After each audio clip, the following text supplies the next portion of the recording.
This also.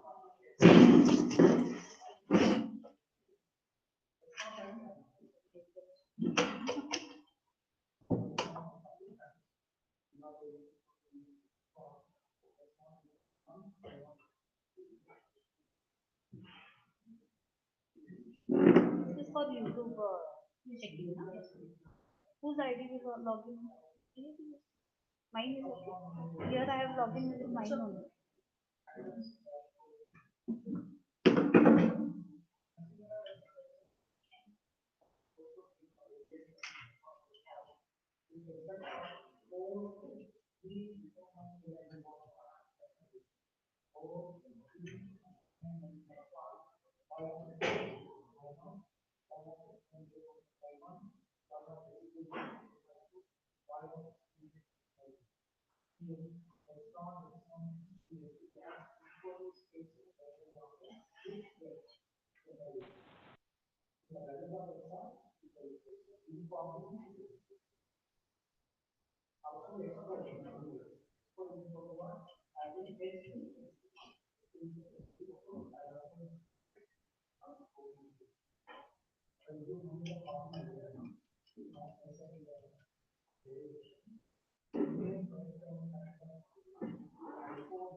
I'll do YouTube. I'll send you. You can just keep a WhatsApp call.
I sent no one. Just open this date for now. This link? Yes, ma'am. I have to open this. Yes, ma'am. Open it.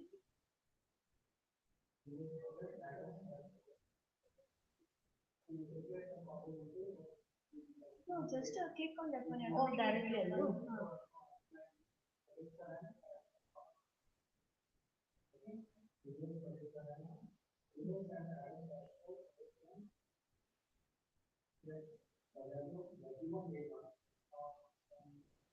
I'll share that link in the group. Yes.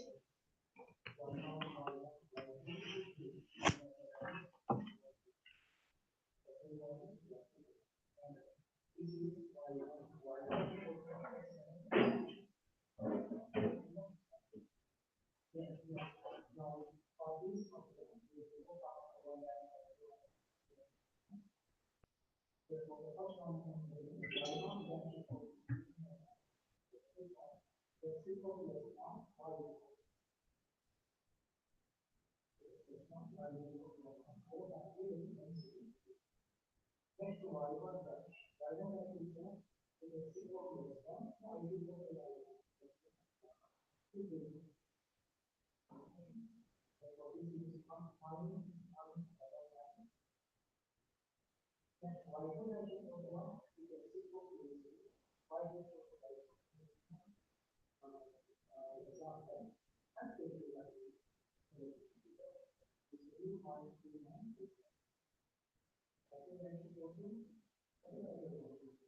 is not right.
In Sanskrit, Bail means bullock and Gram means village. Thus it became Bail.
ಮಾತಾಡ್ರು.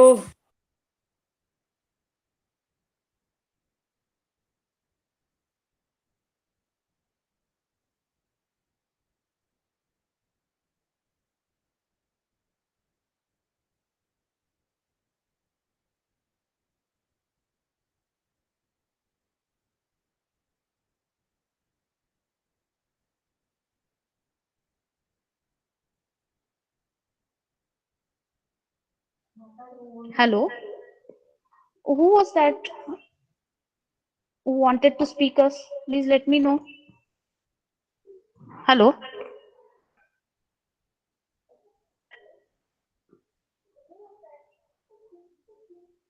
Dear students, please keep patience. Still the guests have to join. So mute your mics and camera also and do not disturb.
Hello, good morning to everyone. This is Ravindra here. Is Mahadevji there? Hello. Good morning, sir. Oh, good morning. This is Sarika Paushi, first year coordinator. Aha, yeah. Sir, another 5 minutes will Sure. start the. Sure. Okay. Yes.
Hello.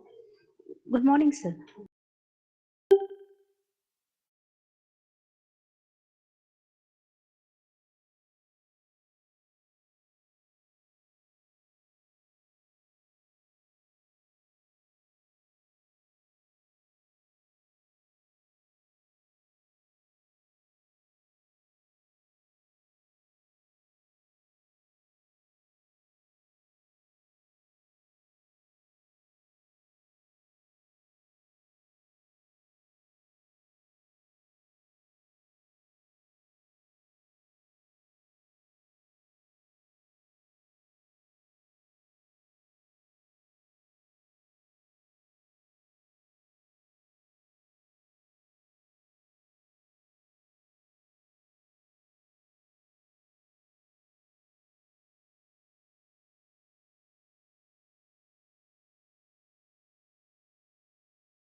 as well as the principal and all the faculty members for giving us this opportunity to talk to the young dynamos out there.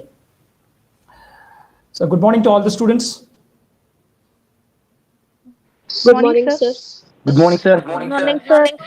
Good morning, Good morning. Good morning, Good sir. morning, sir. Thank you. Good morning, sir. So for me, more noise is better. Good morning, sir. Yeah, thank you. Good morning, Good sir. morning, So sir. wonderful. Good morning, sir. So I'm not a professor. I used to be one. So you can feel free to interact with me. The session that is planned today and tomorrow as part of your UHV theme, Universal Human Value theme.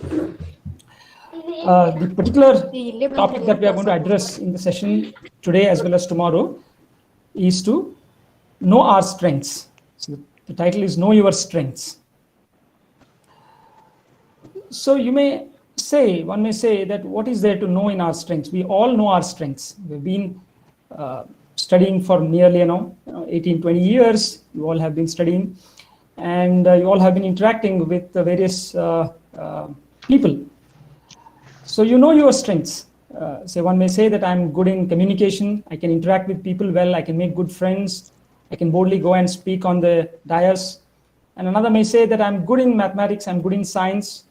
One more may say I'm good in chess. I'm good in music. I'm good in sports. I'm good in swimming. So we all, in a way, know our strengths, you may say. So what is there for us to know in our strengths? So in the session that's there today and tomorrow, let's take a closer look at what do we mean by strength. Let's try to get a better understanding of the term strength itself and its various dimensions. Strength is not a unidimensional thing. There are many dimensions to strength. And let us see how we can develop ourselves further, how we can make ourselves stronger along these dimensions. And whatever ideas that we are going to discuss, explore today and tomorrow are primarily influenced or derived from Swami Vivekananda's thoughts and ideas. He himself not only expressed many wonderful ideas, but his very life was a living demonstration of these ideas. So I presume that Swami Vivekananda needs no introduction to this group. All of you definitely have come across Swami Vivekananda, have heard of him, have heard about him at some or the other point in time. So I'll just say a couple of words. He was the patriot monk, as you all know, who took Indian spirituality to the West and to other parts of this world. in a proper light, in a proper sense. And a lot of misunderstandings he clarified. If I have to name, so a lot of wonderful ideas he has given. If I have to name two of his ideas which influenced me personally the most, which I like the most, are the first one being the harmony of all religions. So this, I presume you understand. Like he said that if properly practiced, if truly understood, all of these religions are essentially paths that can lead us to the same goal. And he talked at length about this topic in his Chicago lecture. The second thing that I like of his ideas, the second most thing that I like about his ideas is service of God through service of fellow human beings. The best service that we can offer to God is the service that we offer to our fellow human beings, to our society. And he had tremendous hope. So in his light, in the light of the ideas that he expressed, let's discuss the idea of strength. He addressed the youth of India on many occasions, and he had tremendous hope. He had tremendous belief in the youth of India. He believed that it is the youth who have the power, who have the ability to change the future of our country. Not only just our country, but even human race at large. So I'll request Purnimaji to bring up the slides. And in the meantime, I'd like to tell you that as the slides come up, this is not a talk. So far I have been talking, but from this point onwards, it's not going to be a one-way talk. It's going to be a discussion. So you all can open up, feel free. There's nothing to worry here. Okay, I'm not going to grade you or anything. I'm not going to, there is nothing of that sort. So absolutely feel free. Raise your thoughts, raise your questions, discuss the ideas that come up. Feel entirely free to discuss the things. Let's together explore this idea. So it's not like, I'm the speaker and you are the listener. You are free to pour in your ideas at whenever I tell you that, whenever there is an open discussion, definitely you can go ahead and ask questions as well as raise your thoughts. You can express your thoughts freely. So I'll count on you for this. Okay. Are the slides coming up? No, sir. Purnimaji? No, sir. No, sir.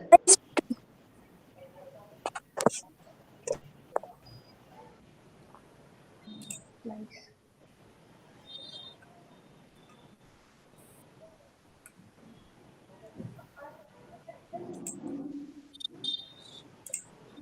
So, okay, as the slides come up, I'll just ask a few open questions to you people. So what do you think is meant by strength? What is the word that comes to, what thoughts to come to your mind when you say strength? Anybody?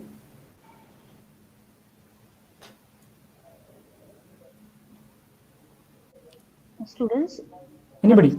this is the interactive Just session. You feel please free to. need to talk.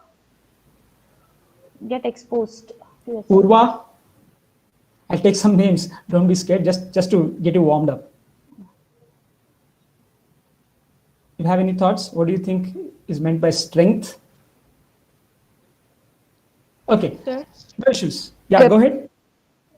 Capable of achieving something. Capable of achieving something. Very good. Very good. Okay. So let's see what are some of the thoughts that Swami Vivekananda had. Please, can I move to the next slide and the next slide?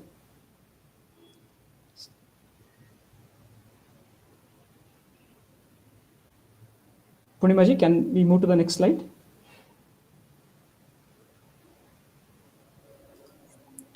Finding some problems, sir. Yeah. Problem? Okay. So then, okay, well, I can share my screen. Let's see if that works better.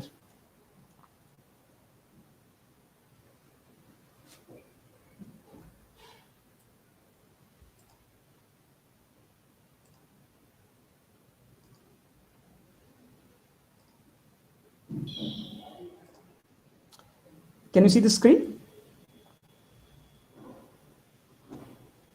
Yes, sir. Okay.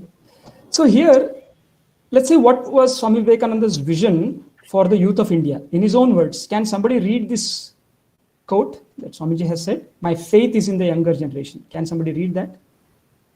amongst the students? Yes, sir. I will read, sir. Yeah, sure. My Go ahead. faith is in the younger generation. The modern generation out of them will come by workers. They will work out the whole problem like lions. Yeah, so he's saying that my faith is in the younger generation. He's not saying that my faith is in the highly experienced, highly qualified, old, gray-haired people with lots of experience. He's saying that my faith is in the younger generation. Out of them will come my workers. They will work out the whole problem like lions. So look at the tremendous faith, tremendous belief that he had in the youngsters. Now he's talking about two things here. One is he's saying that they will work out the whole problem like lions. What is the whole problem that you think he's referring to here? What kind of problems is he referring to? In fact, it's not one problem, but a set of problems. What kind of problems you think he's referring to here? Humanity? Yes, problems that humanity as a whole is facing. For example, can you make it more precise? Can you give any specific example that the humanity as a race is facing today?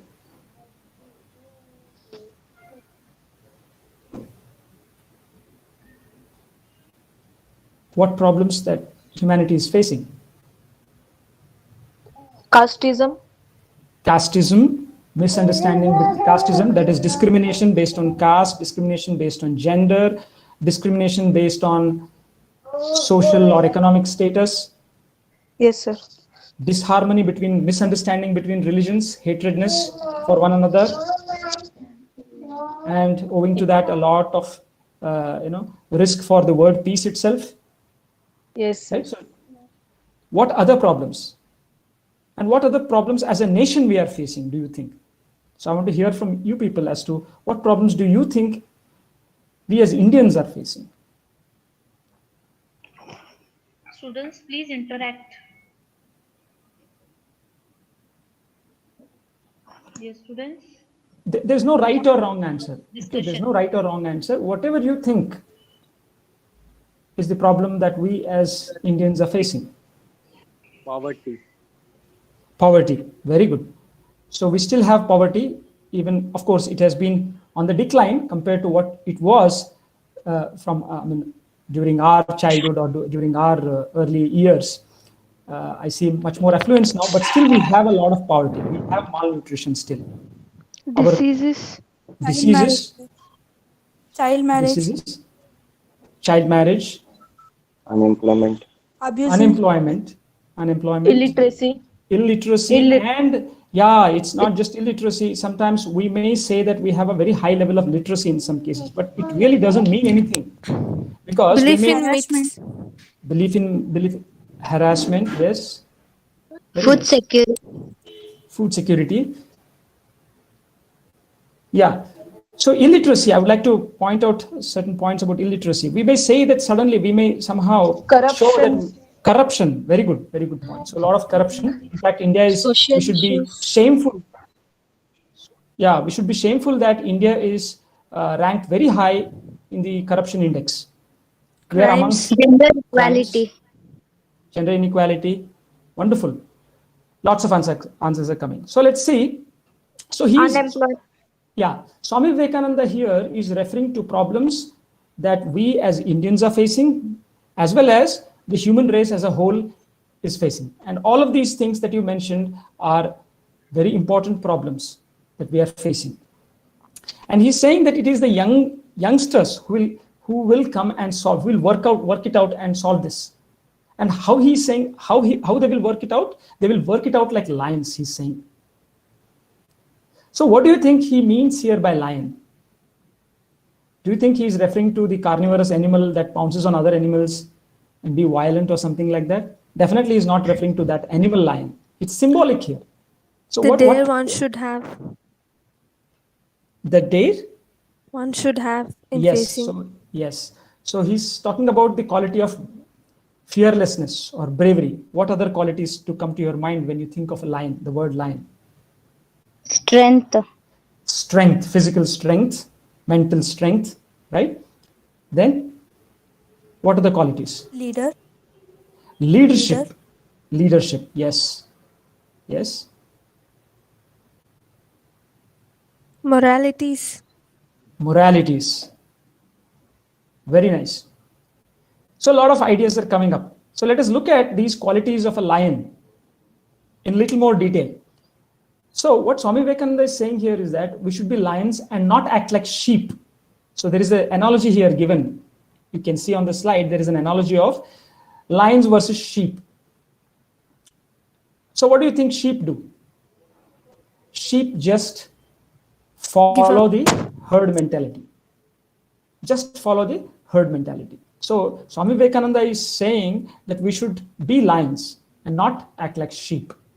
Or at least we should try to be more of a lion. Right? So let's go on to the next slide to see what are the qualities of a lion. You have pointed out many of them, but let's take a closer look at these qualities. Okay. So there are 4 qualities, important qualities of a lion that are listed here.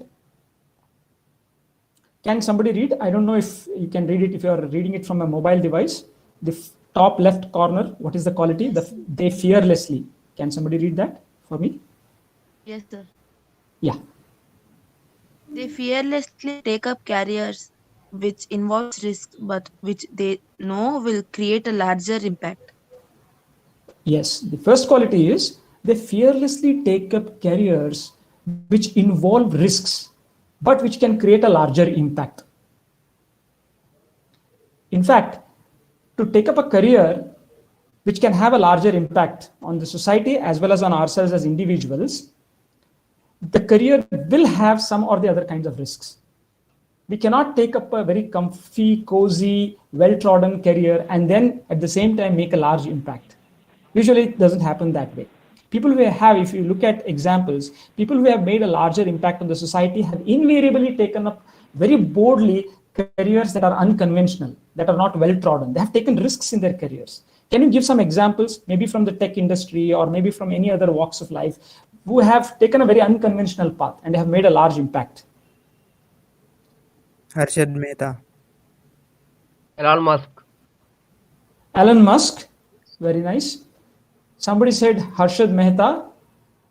For those of you who have known Harshad Mehta, well, he did boldly take some decisions, but they were not good for the society at large. So Sudhamurthy. yeah, Sudhamurthy, very nice example. Steve Jobs. Ratan Tata, yes. Mukesh Ambani. Steve Jobs. Azim Premji, Ambani's, who else? These are all very successful businessmen that you are saying. But I'm also putting emphasis on the point that they took an unconventional path. They took a drastic decision in their life. That is the Steve point Jobs. that I'm trying to emphasize. Abdul Kalam. Abdul Kalamji, yes. MS Dhoni. MS Dhoni. And Mark Zuckerberg, all the techies here, you all are engineering students, Bill Gates, people like them, who dropped out of very elite institutes like Harvard and then pursued their risky path of starting. Yeah. So of course, I'm not saying that everybody should drop out of their college. I myself haven't dropped out of my college. I did all the education. But I'm saying that these people have taken up a risky path. And only the risky path has led them to a stage where they have been able to create such a larger impact. In fact, if you look at the life of Bill Gates, he did not take such an unconventional turn at just one point. He took it again. He was the CEO of Microsoft at the pinnacle of his career, and then he left that and he started what? Now, do you know, any of you know, where is he spending his time? Bill and Melinda Gates Foundation.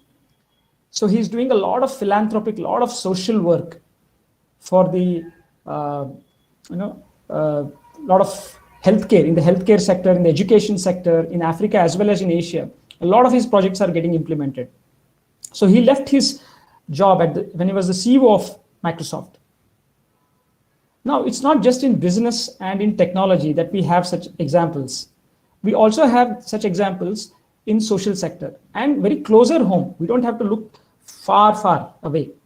So if those of you who know this region, there is a hospital in Ghataprabha. Ghataprabha is a place very close to Belgaum. It's called KHI, Karnataka Health Institute. It has been serving the rural population, poor people, for over 100 years now. You can visit it sometime. It's a wonderful hospital. And this was started by two eminent doctors who returned from US almost 100 years back. Dr. Hardikar and Dr. Kokatnur. Both of them had a very nice, they could have settled in the United States, had a very high paying career for themselves. They were very eminent doctors, but they chose to return back. Dr. Hardikar, in fact, even participated in the freedom fight against the British.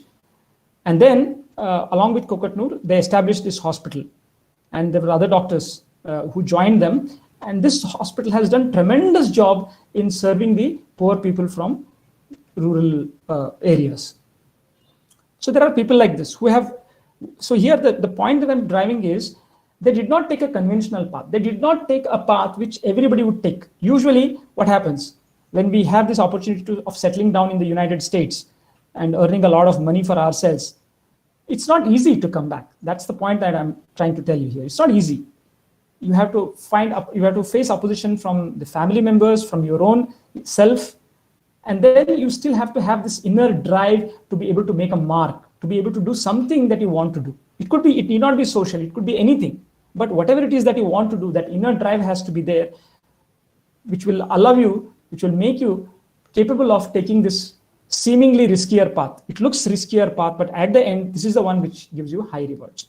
And the same thing applies to in your student life also. When you are studying a subject, often I used to face this dilemma. Should I study for the exam? Because I know that certain difficult question is never going to come for the exam. Or should I try to understand this subject at a deeper level by going deeper, asking the questions of why? Why is this formula so? Suppose you take up a formula, you study a formula. Why is this? Can I prove it myself? Or it's okay if I just mug it up and I go for the exams. Unfortunately, our exam systems in many universities are such that if you mug up the formula, you can substitute the values and get the results.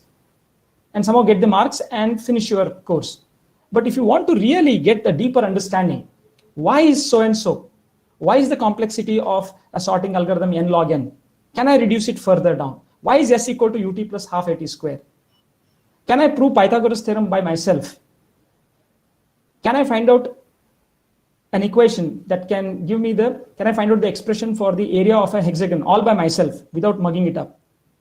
Can I answer why the area of a circle is pi r square? Is my understanding deep enough?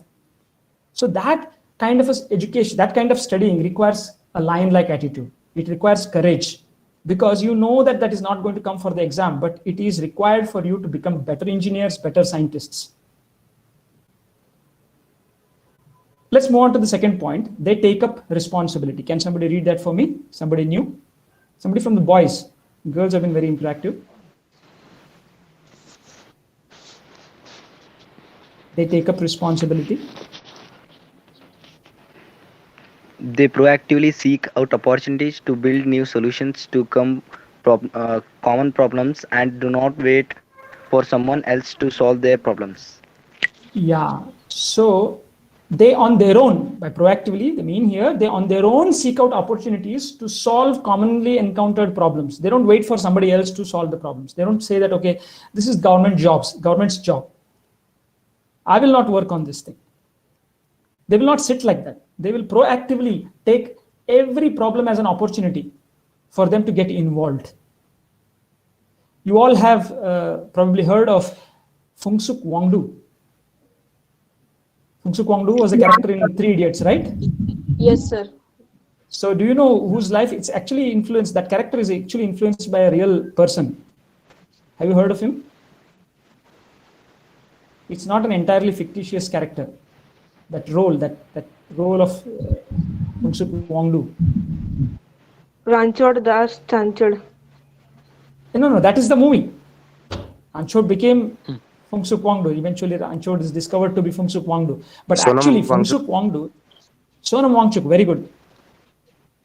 So as I'm presenting the screen, I cannot see who answered that question. Unfortunately, Google Meet has them. That's okay. So Sonam Wangchuk is actually an engineer from NIT Srinagar. And he has been working in the Ladakh region. He hails from Ladakh region. So he has been working in the Ladakh region. In fact, one of our colleagues who would also be presenting these sessions sometime to you, he has visited him in Ladakh. So he has been doing tremendous work, both for the reformation of the education there in Ladakh. And then while he was working in the education sector, he saw that there was a severe water shortage during summertime in Ladakh. And then he came up with a very innovative solution of ice stupas. You can later on Google ice stupas by Sonam Wangchuk, and you can see that many other countries, including Switzerland, are adopting his technique of building these ice stupas, which work as reservoirs of water, and they reduce the water shortage problem during summers. And why so far? Even here in Belgium, I know of a doctor who is the director of Lakeview Hospitals here. He works very closely with me for the betterment of government schools. A lot of government schools, if you have seen, and some of you might have studied in government schools, I myself studied in a government school, they're in very shabby condition. The toilets are not good, the classrooms are not good, extremely bad condition.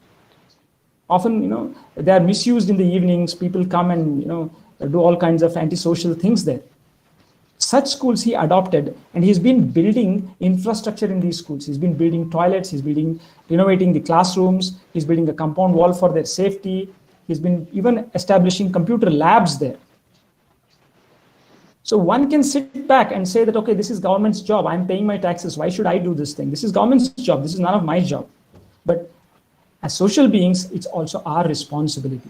And he has been taking this on his shoulder. That's the point that there is one point here related to this. Can somebody read the second point, top right side? They take up responsibility. They take up responsibility for the betterment. Yeah, they take up responsibility for the betterment of their community, their organization, and the country at large. So they don't take up responsibility just for themselves or for their own family. They don't limit themselves to only that much. They take up responsibility for their entire community, for their country at large. And then comes the human race at large. So I gave you some examples. There are much, in fact, the examples of Dr. Hardikar and Dr. Kokatnoor, and the doctor here, Dr. Kulgod, who has been working with government schools. All of these people, Sonam Wangchuk, they've all taken up responsibility for the betterment of their community, not for themselves. Similarly, many of you have pointed out corruption as one of the problems that India is facing. And a lot of people are working. It's not like we should not just sit back and say that, okay, India is very corrupt, nothing's going to happen here. A lot of people become cynical, especially if you see the middle-aged people and the old-aged people, they have become cynical. Nothing is going to happen here in India.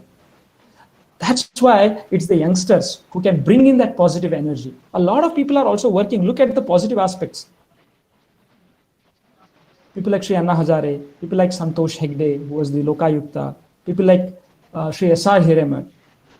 At even this ripe age, old age, they have been relentlessly working to curb corruption in India. So these are all people who have sacrificed their own small joys of personal life and have been working for the community and for the larger joy. It's not that when we work for the community, we don't get joy. In fact, that's a bigger joy. It's a much bigger joy than we get when we go to a movie theater or a shopping mall or something like that. Can somebody read the last point, bottom right corner? Yes, sir. Yeah. They willingly put in the necessary effort to make themselves strong and capable of creating a lasting value in whatever work they take up. Yeah, so they are willing. So all of this is possible only when we work hard. They are willing to put that necessary effort to make themselves stronger in every dimension. Whatever are our weaknesses, we should identify them and work on them. Only then we become capable of creating a lasting value for the society. Look at any scientist for that. So somebody had already said Dr. APJ Abdul Kalam ji. So if you look at his life, you will see how much of hard work that he has put in. It is true with any kind of work. Wherever we want to make a large impact, we need to work very hard. You all have definitely heard of Michael Faraday's story. He was born in such an humble family, very poor family. He could hardly get formal education. But then as he worked in a bookbinding or a book selling shop in his childhood itself, he started reading books, made himself capable of becoming an apprentice of a great scientist like Sir Humphrey Davy. And then he worked in his laboratory and then went on picking up more and more knowledge and worked on himself, eventually discovered many things in electricity. And today we owe every motor that we use, whether it is in pump sets or whether it is in fans or everywhere. Okay, so that all those ideas, actually we owe it to him. Such a person could come up to this level and create such a lasting impact on the human society. How is this possible? He made himself stronger. On the other hand, if you look at the qualities of a sheep, they prefer to stick to a safe and well-trodden path. Everybody is doing engineering, let me also do engineering. Everybody is trying to go to US, let me also try to go to US or Dubai. Okay, everybody is doing this, let me also do this. Don't have any independent thought, don't have any fearlessness of pursuing our own path. Just because everybody is going in a certain way, everybody is doing machine learning, let me also do machine learning. It's not like any particular field or any particular thing is bad, but do I do it out of my own will, or am I doing it just because of a herd mentality? That's very important. That defines us. They wait for others to solve their problems. Sheep wait for others to solve their problems. Let somebody else solve the problem. It's not my responsibility. Somebody is hit on the road, lying there.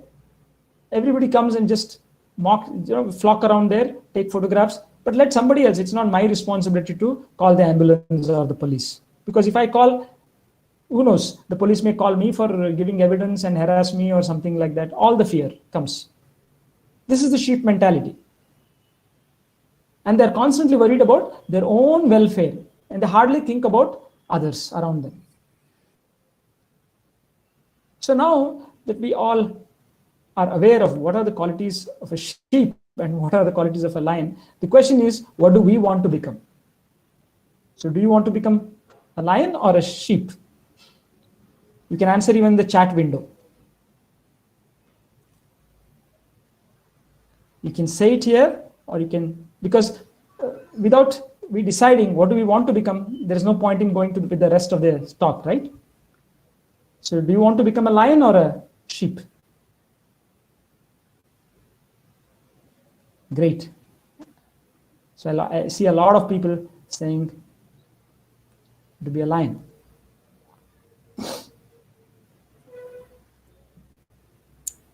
Wonderful. Okay. Great. I hope there is nobody who wants to continue being a sheep, right? So my next question is, being a lion, becoming a lion is not easy. Becoming a lion is not an easy path. As you can see, you have to take up a very risky career sometimes. You have to be very bold. You have to face challenges.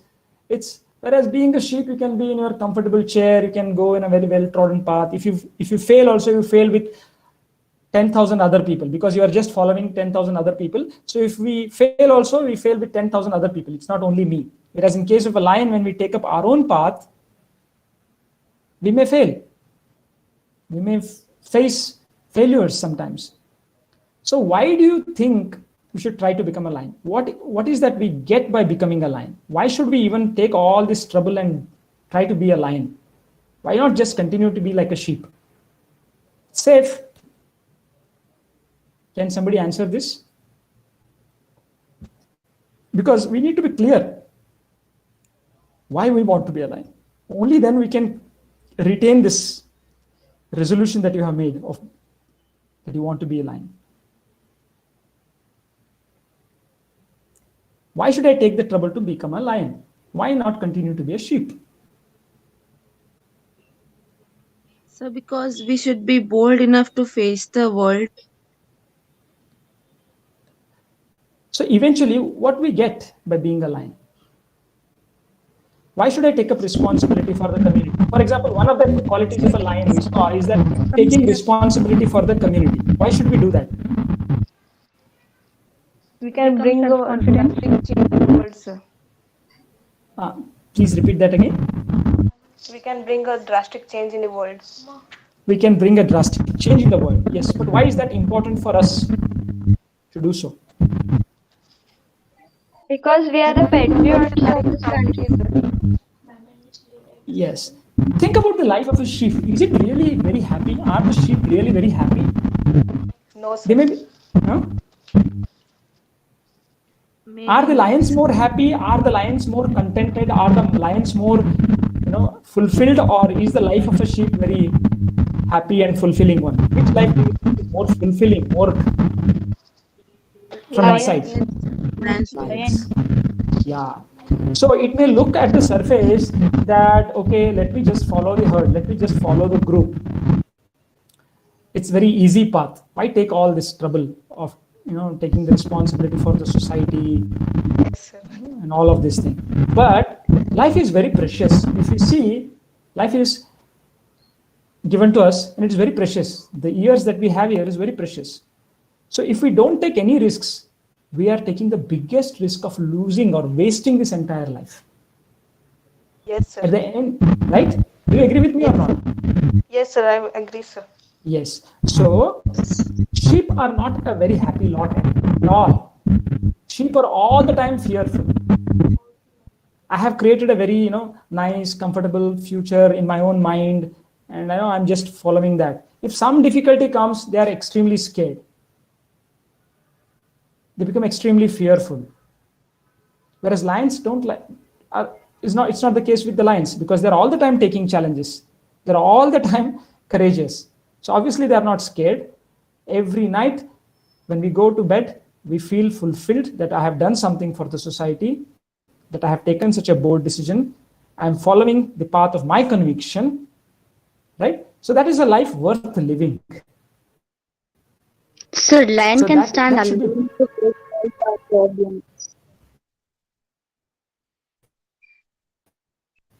problems. It's not clear. Lion can stand alone to solve all the problems. Yes.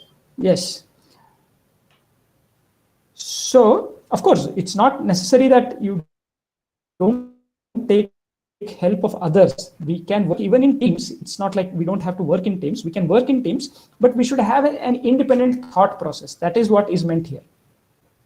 So now that you all have decided to be a lions, or in fact, you all are already, if you look at us, there is a lion and there is a sheep inside all of us. Right? Do you agree with me or not? There is a lion and there is a sheep within all of us. Some have more of a lion and less of a sheep. Some have more of a sheep and less of a lion. And in certain aspects of our life, we are lions, and in certain aspects of our life, we are sheep. So what we should do is we should feed the lion within us more, and we should feed the sheep within us less.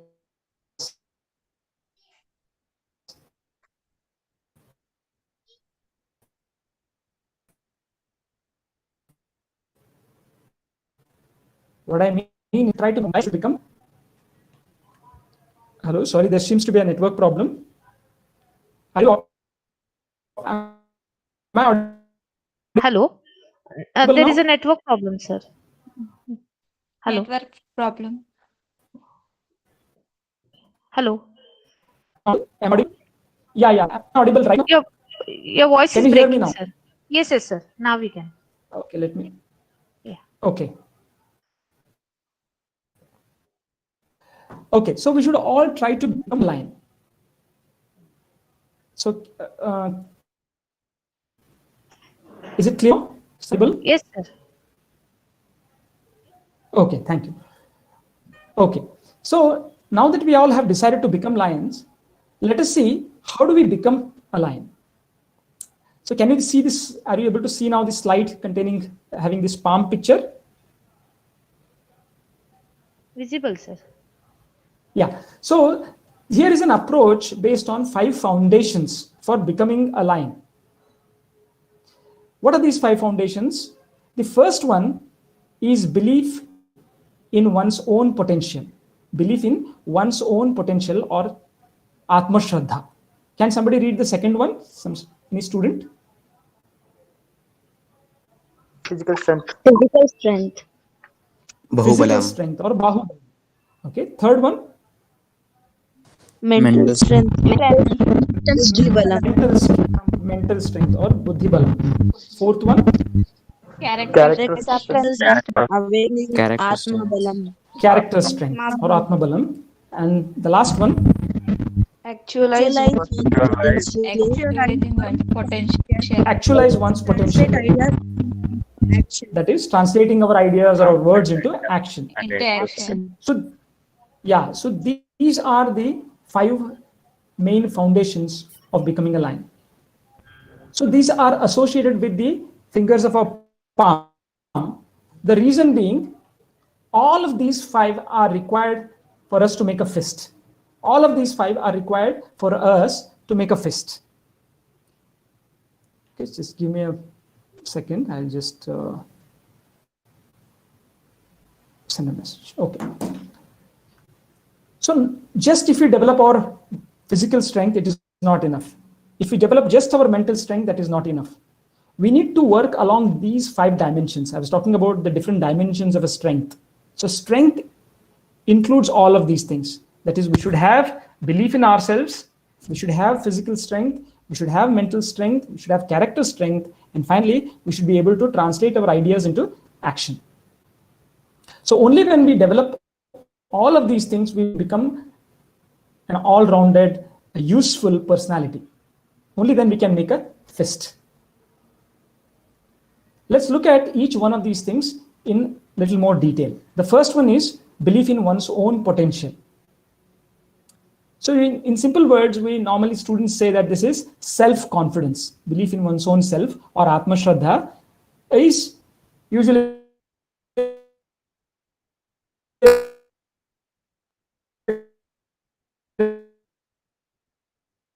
Hello? Sir, your voice is breaking. Sir, network problems. Self-confidence. Your voice is breaking. Let me just see. Students, Your voice is breaking. students, keep patience. Yeah, yeah. Voice is breaking.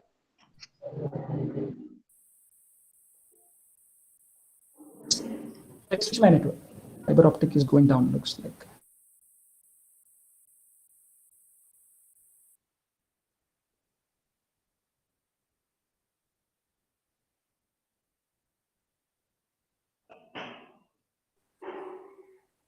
Sir.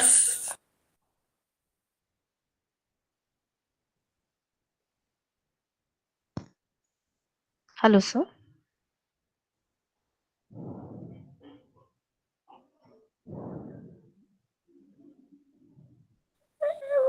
Students, there is a network issue. Just wait a minute. Okay, ma'am. Okay, ma'am. Do not share your screens. Be in a mute mode. Okay, ma'am.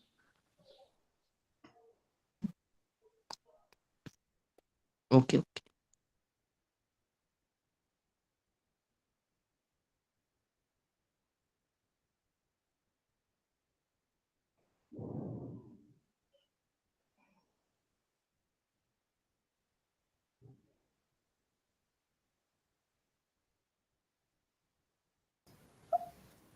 Is the slide visible now? Yes, sir. Yeah. So we were talking about self-confidence or belief in one's own potential. Can somebody read what is the source of this foundation? Where does this self-confidence come from? On the right side, there is a message. The foundation of Atma Shraddha is. Can some student read it for me? Shall I read, sir? Yeah, sure. The foundation of Atma Shraddha is our belief about ourselves. Are we helpless creatures in the sea of a life, or are the human beings, we human beings, each with the infinite potential? Yeah. So where does this self-confidence really come from? The self-confidence comes from the image that we have about ourselves. Do we think ourselves as helpless creatures in this whole universe, being tossed like a piece of dust here and there, somehow being carried to somewhere in the future? Or do we think that there is infinite potential within us waiting itself to get manifested? So this is the foundation of Atma Shraddha. If we think ourselves as helpless creatures, somehow things are happening, somehow there is a fate, and we are just, the fate drives us, then we automatically follow the sheep mentality. On the other hand, if we believe that we have infinite potential within us, we just need to uncover it, we just need to manifest it. If we have this picture, then automatically the lion behavior comes. Let us look at what Swami Vivekananda says about this. There is a quote here of Swami Vivekananda. There is a message. Can somebody read that? Have that faith. Yes, sir.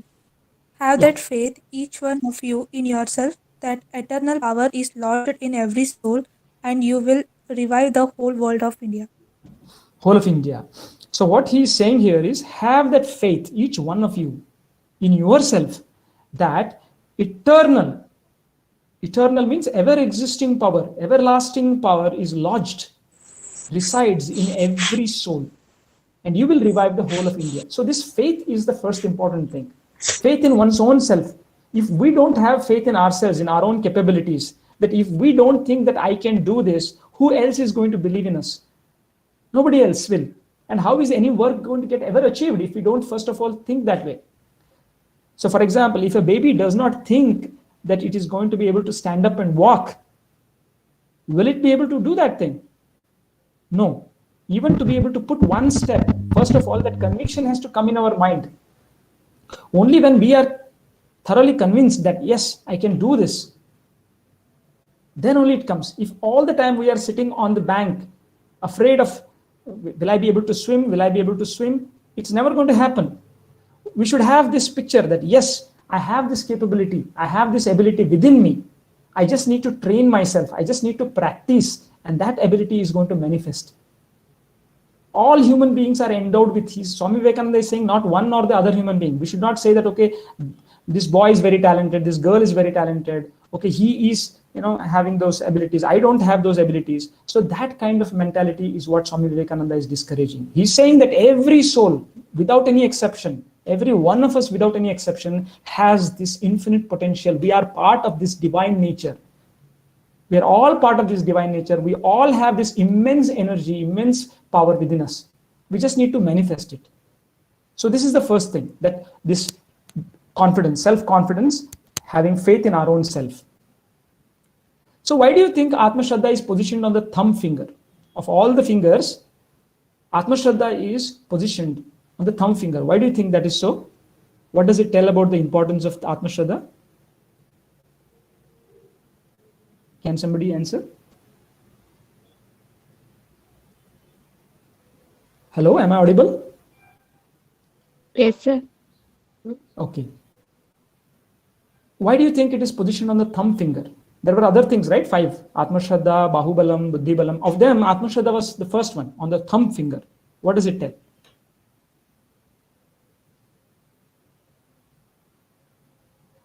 Any idea? It is separated and it is individual. Please be a bit loud.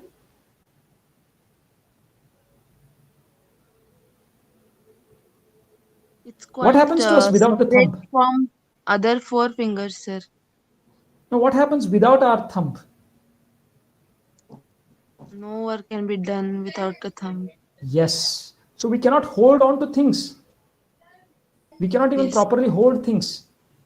Right? You all remember this story of Ekalavya, where in order to stop Ekalavya from being the topmost archer, Dronacharya asked for the thumb finger, nothing else. Why? Because he knew that without the thumb finger, he's not going to be able to be better than Arjuna. So thumb finger is, let's not get into that story, whether it's good of Dronacharya to have asked that or not. But the idea that I'm trying to carry here is that thumb is so important. Without the thumb, we will not be able to hold on to things. So what does that mean here? Without belief in our own potential, we are not going to be able to achieve anything. Do you agree with it or not? Yes, sir. Yeah. So now, how do we build Atma Shraddha? Suppose we lack in Atma Shraddha. Suppose we're not that confident. We are not having this belief in ourselves that we have this infinite potential. Sir, I see myself as such a small, feeble person of 5 feet 5 inches or 5 feet 6 inches. I can't do many things. I'm not good in this. I'm not good at that. So if we don't have this Atma Shraddha, if we don't have this, if we are lacking in that, it can be built. So the first important point that I want to tell you is that it can be developed gradually. It is possible to develop this gradually with a very scientific, proper method. So what do you think is the way to develop this Atma Shraddha or increase it from wherever we are? We may have some Atma Shraddha, we may not have, it may not be completely developed. How do we develop this Atma Shraddha? What activities can we take up in day-to-day life to develop this Atma Shraddha? Can somebody give any examples? Will, sir, will. Will. But how do you develop this? Yoga, so yoga. Yoga, yes. Yoga will help us. Then what else? What other activities can you do? Meditation. To increase meditation. Meditation. When do you feel your Atma Shraddha has increased suddenly? When exactly that happens, that you feel very confident about yourself? If you look at your own past life, when have you felt very confident?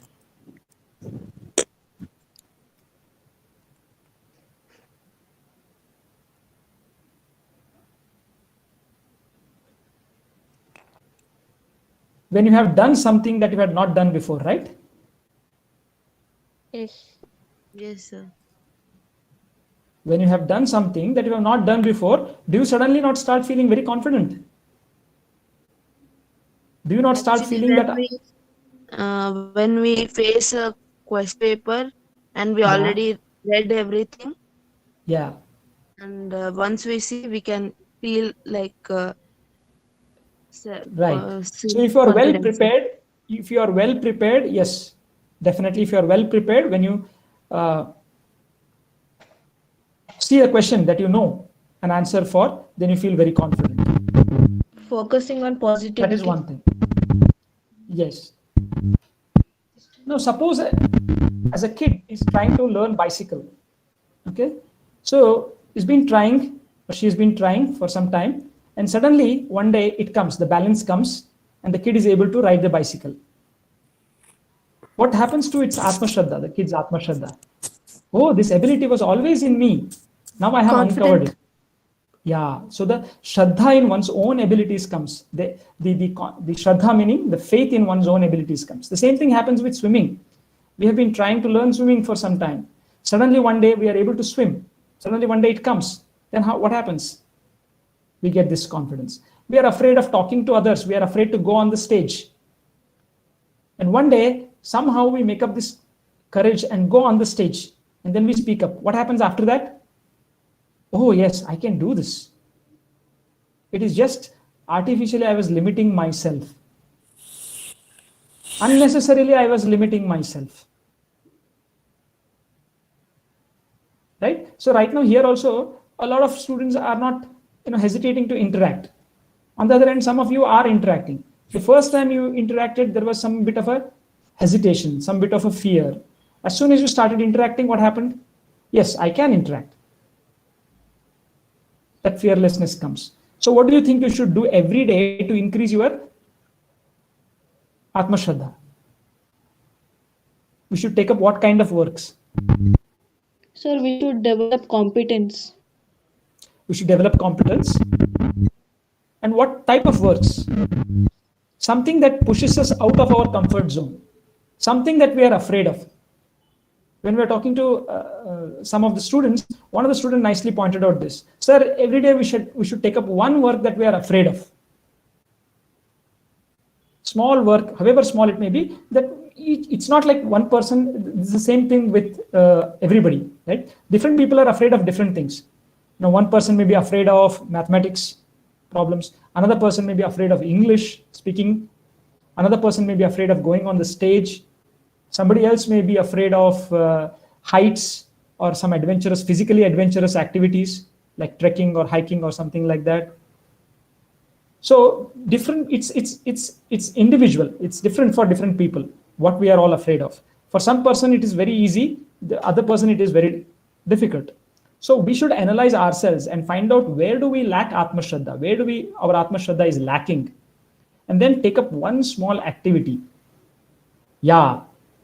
So Brahma Kumar is saying here is that doing new or a different thing that pushes us out of our known limitations, that pushes us out of our comfort zone. Right? So suppose I'm afraid of doing maths. Let us take up a maths puzzle. Face it. And then as you put efforts, then what happens? Your Atma Shraddha starts increasing. Inverting the thoughts. So if I understood what it means is that we always definitely have sometimes limiting thoughts, self-limiting thoughts. So is that what Nishai is saying? So if I, yeah. So what you are trying to say is that we should invert the negative thoughts or self-limiting thoughts, and we should say, why can't I do this? Why cannot I do this? Definitely I can do this. If somebody else can do this, the same potential, the same eternal power is within me, I should also be able to manifest it. So this is Atma Shraddha. Okay? Let's quickly move on to the last one for today's session, which is physical strength. Or let's stop here because it's already 11 o'clock. We have another session tomorrow, so I don't want to take more of your time. At this point, if you have any questions about today's session, you are free to ask.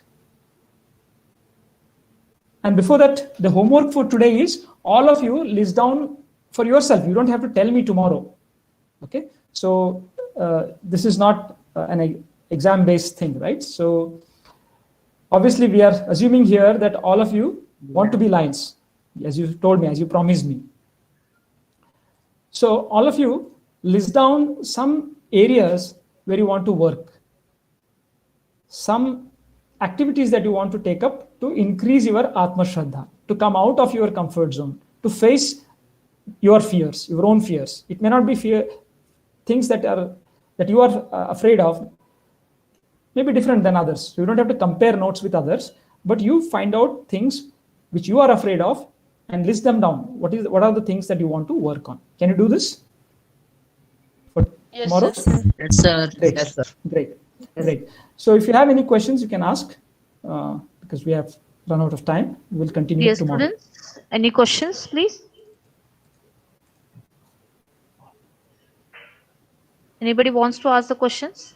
Or express any ideas. It's open. So you can also tell whether the session you found the session useful. Any one of you? So shall we wind up the session? Okay. Yes, thank you, sir. Okay, Tomorrow we'll be continuing with the same session at 10 o'clock, sir.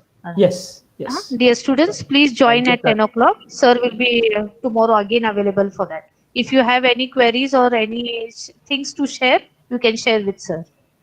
Okay, ma'am. Yeah. Thank you, sir. Okay. Thank you. Students, be online.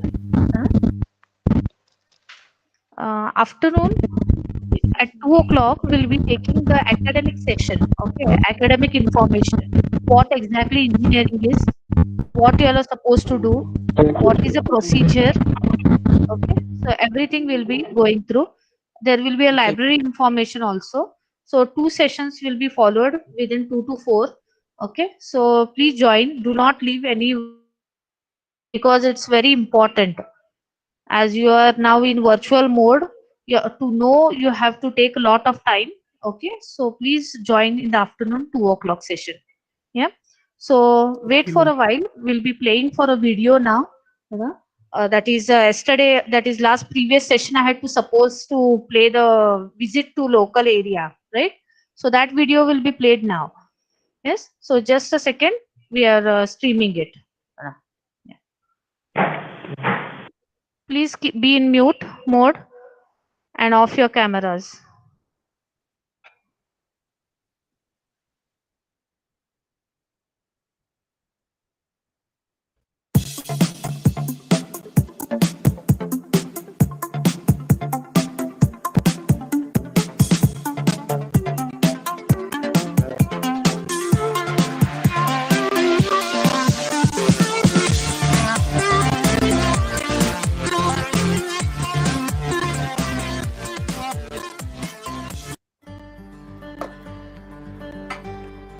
Belgaum.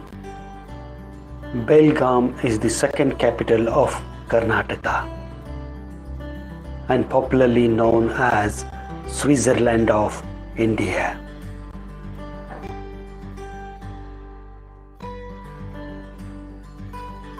Belgaum is called the gateway to North, South and Western India as it connects three important states such as Karnataka, Maharashtra, and Goa.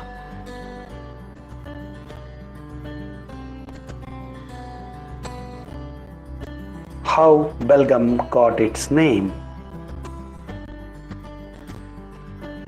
In olden days, Belgaum was a grassland and it was popular for its bulls.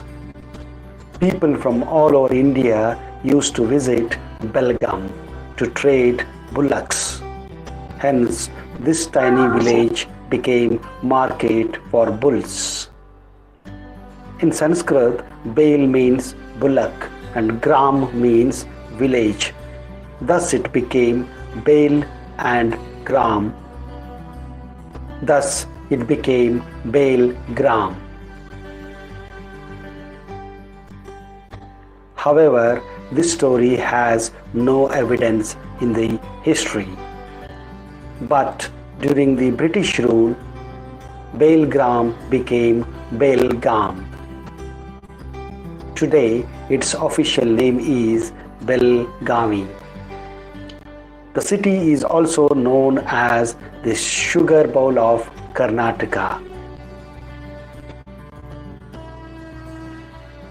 Notable people from Padappa Darappa Chowgule, India's first Olympic marathon runner; Atul Kulkarni, a famous Bollywood actor; Lakshmi Rai, a popular actress; Bhandu Patil, Indian hockey player; Charan Raj, the popular actor;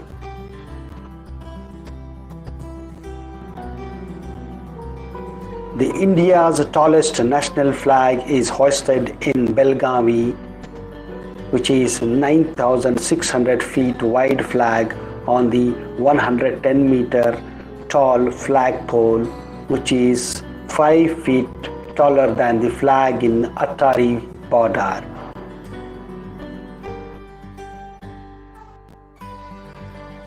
Belgaum was founded in late 12th century AD by Ratta dynasty, who shifted their capital from Saudatti.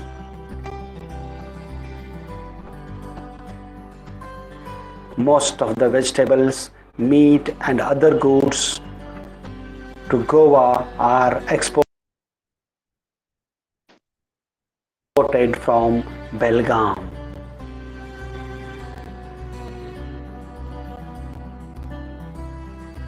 In 2006, the government of Karnataka announced that Belgaum is the second capital of Karnataka.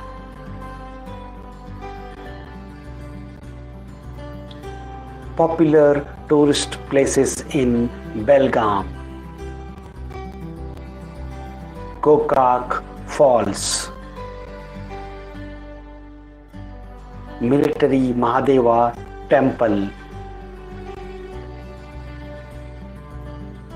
Belgaum Fort, Sri Ramakrishna Mission Ashram,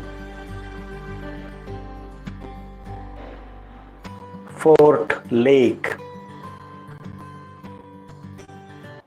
Kamal Basti, and Safa Masjid.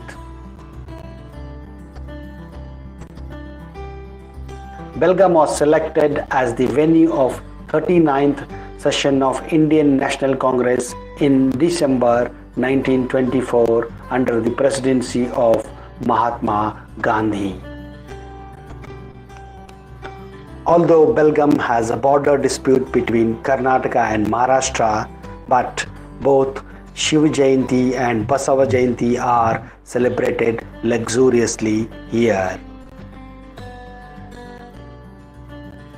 Belgaum district is the biggest district of Karnataka, situated near the foothills of Sahyadri mountain range. Belgaum is famous for wonderful climate throughout the year, which makes it a paradise.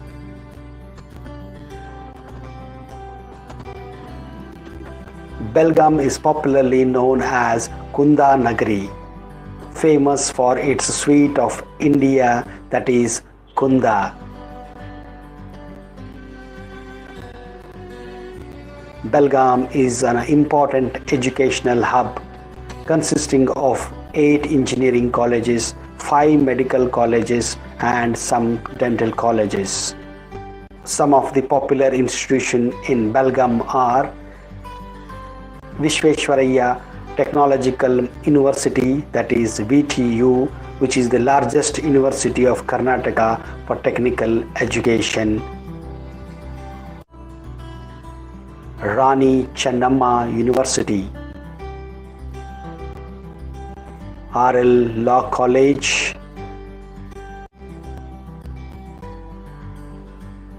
according to 2011 census, the population of Belgaum is over 5 lakh with a literacy rate of 78%, which is higher than national average 65%.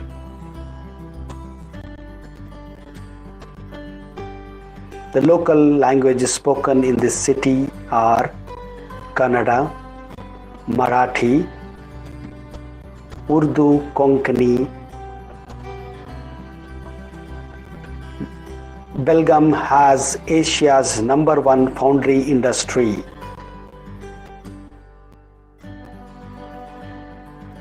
Belgaum is also called the capital of Indian defense. It has Army Training Center and cantonment along with Air Force Station in Sambra. Belgaum houses the Maratha Light Infantry Regiment. It also houses Commando Training Wing. Belgaum has a famous military hospital and eminent Belgaum Military School, which was established in 1945.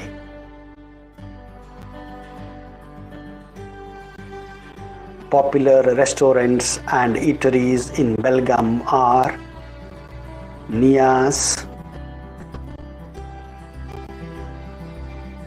New Grand Restaurant, Ajanta Cafe, Zahabia's Kitchen, Paratha Corner, Annapurneshwari Restaurant. If you visit Belgaum, you must relish Vada Pav, Mirchi Bhaji, Jawar Roti meals, and famous Sauji meals.